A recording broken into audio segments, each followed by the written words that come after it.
नमस्कार दोस्तों, मेरा नाम है विनीत पाठक। स्वागत है आपका आपके YouTube चैनल विनीत पाठक सर की पाठशाला में। आप सीख रहे हैं हमारे साथ इंग्लिश ग्रामर। इंग्लिश ग्रामर में हम पढ़ रहे हैं parts of speech. Parts of speech में अभी इन दिनों हम पढ़ रहे हैं वर्ब के बारे में। वर्ब में भी हमने क्या पढ़ा? वर्ब का इंट्रोडक्शन और उसके काइंड्स पढ़े। क्या पढ़ा कि वर्ब जो होती है दो तरह की होती है, finite verb and non finite verb.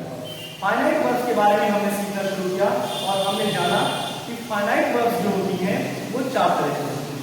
कौन कौन सी?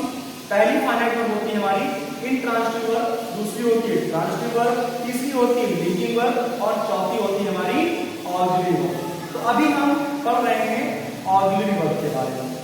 ऑक्सिलरी वर्ब के बारे में हमने क्या पढ़ा कि ऑक्सिलरी वर्ब भी दो तरह की होती हैं, primary auxiliary verb and models. तो प्राइमरी ऑक्सिलरी वर्ब में हमने जाना कि प्राइमरी ऑक्सिलरी वर्ब होती है वो किसी भी सेंटेंस के टेंस को डिसाइड करने के लिए मेन वर्ब के साथ एज अ हेल्पिंग वर्ब प्रयोग की जाती है। ये कुल तीन तरह की होती हैं, verb to be, have and do. इससे पहले हमने वर्ब टू के बारे में अच्छे से सीखा। इस वीडियो में हम सीखने वाले हैं हैव के बारे में। तो हैव के अंतर्गत कुल तीन तरह की वर्ब्स आती हैं। कौन कौन? हैज, हैव और हैव। जी हाँ, इसमें तीन हेल्पिंग वर्ब होंगी, हैज, हैव और हैव। हैव और हैव का प्रयोग हम प्रेजेंट परफेक्ट टेंस में वर्ब के थर्ड फॉर्म के साथ करेंगे, जबकि हैड का प्रयोग हम पास्ट परफेक्ट टेंस को बताने के लिए वर्ब के थर्ड फॉर्म से पहले करेंगे। फिर से सुनिए, हैव और हैव का प्रयोग प्रेजेंट परफेक्ट टेंस में वर्ब की थर्ड फॉर्म से पहले किया जाता है, जबकि हैड का प्रयोग हम पास्ट परफेक्ट टेंस में वर्ब की थर्ड फॉर्म से पहले करते हैं। तो इस प्रकार से हम कह सकते हैं कि हैव और हैव और हैड का प्रयोग हम प्रेजेंट और पास्ट के परफेक्ट टेंस का सेंस रिप्रेजेंट करने के लिए करते हैं। तो आइए कैसे हम इनका प्रयोग करते हैं ये समझना शुरू करते हैं। तो हम पढ़ने वाले हैं इस सेंटेंस में हैव के बारे में। किसके बारे में? हैव के बारे में। इसमें हमारे आते हैं हैव और हैव। इसमें से हैव और हैव का प्रयोग हम प्रेजेंट परफेक्ट टेंस के लिए करते हैं, जबकि हैड का प्रयोग हम पास्ट परफेक्ट टेंस के लिए करते हैं। फिर से समझिए, हैज और हैव का प्रयोग हम प्रेजेंट परफेक्ट टेंस के सेंस को रिप्रेजेंट करने के लिए करते हैं, जबकि हैड का प्रयोग हम पास्ट परफेक्ट टेंस के सेंस को रिप्रेजेंट करने के लिए करते हैं। ठीक है, तो चलिए हम सीखना शुरू करते हैं हैज, हैव और हैड का प्रयोग। कैसे करते हैं हैज और हैड का प्रयोग? आइए सेंटेंस में समझते हैं। जैसे he has done his work.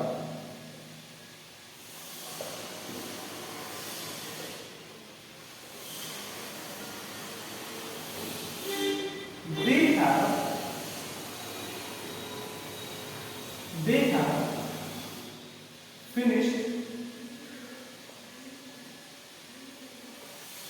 They have finished their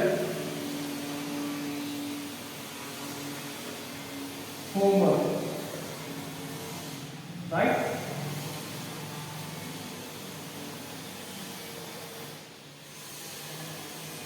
I have eaten food. I have eaten food.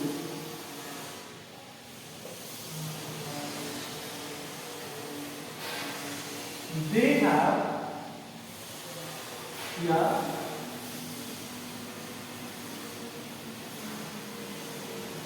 she has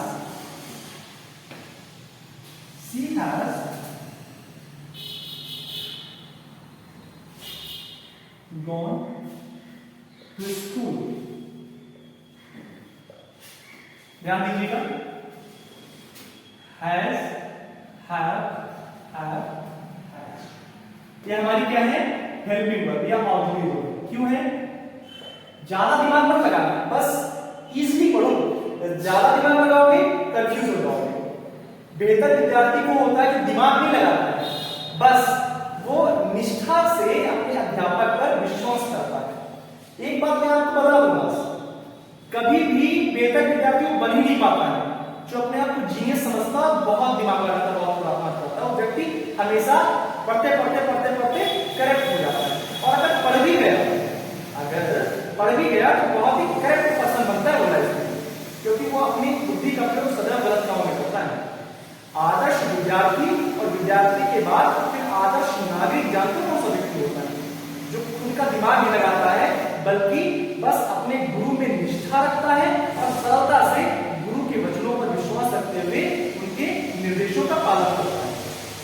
तो आप भी ऐसे ही बनिए, ताकि पहले एक अच्छे विद्यार्थी फिर एक अच्छे नागरिक से हो सके। राइट? तो सुनिए यहां से, हैज, हैव, एंड हैव। तो ये आपकी क्या है, हेल्पिंग वर्ब। क्या है आपकी हेल्पिंग वर्ब? क्यों हेल्पिंग वर्ब है? क्योंकि कौन सा main verb, done, finish, eaten and gone की बात की होगी। तो डन आपकी क्या है, मेन वर्ब। फिनिश आपकी क्या है, मेन वर्ब। ईटेन क्या है, मेन वर्ब। और मेन वर्ब की क्या, थर्ड वर्ब। कौन सी? Third verb.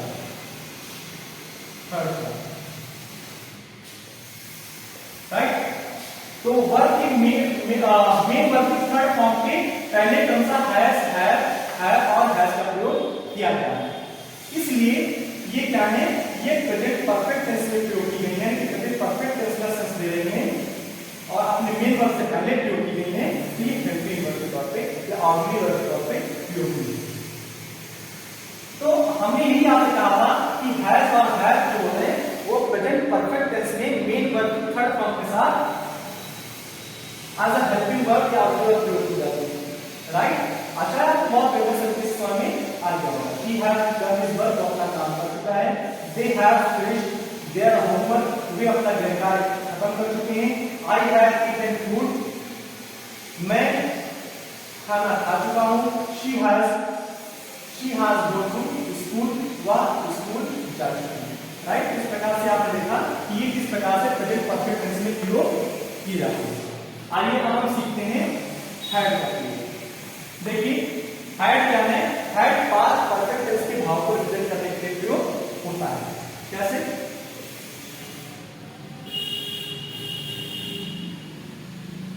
He had done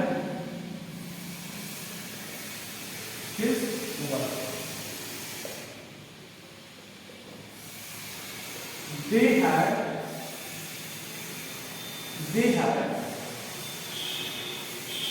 eaten the food. Actually होता क्या है, तो डन के साथ हैड, ईटन के साथ हैड। राइट? तो ये क्या है, हेल्पिंग वर्ब। क्या है ये, हेल्पिंग वर्ब। क्यों? क्योंकि मेन वर्ब के साथ है। अगर हम पास्ट परफेक्ट का प्रयोग और गैर शब्द में सीखें तो इसमें जनरली दो कामों का एक साथ होना पाया जाता है। दो कामों का एक साथ होना पाया जाता है। जैसे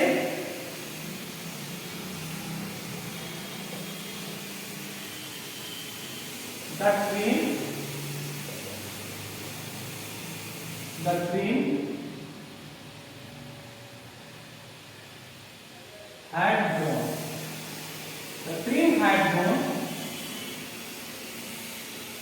before I reached the station. The train had gone before I reached the station. यानी कि मेरे स्टेशन पहुंचने से पहले ट्रेन जा चुकी थी। तो had gone यानी कि had क्या है, हेल्पिंग वर्ब है, और gone क्या हमारी मेन वर्ब है। The train had gone before I reached the station. यानी कि मेरे स्टेशन पहुंचने से पहले ट्रेन जा चुकी थी। राइट? तो आपने क्या देखा कि ये वर्ब के थर्ड फॉर्म से पहले प्रयोग हुआ है और पास्ट परफेक्ट टेंस का भाव लेने के लिए ये क्या है, ये हमारी हेल्पिंग वर्ब होगी या ऑब्जेक्ट होगी, राइट। तो हैड का प्रयोग हम कहां करते हैं, पास्ट परफेक्ट टेंस के भाव को रिप्रेजेंट करने के लिए वर्ब की थर्ड फॉर्म से पहले करते हैं। यानी कि जैसे क्लास या the teacher had gone before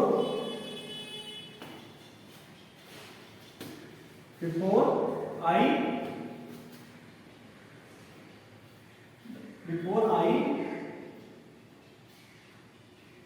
reached to school.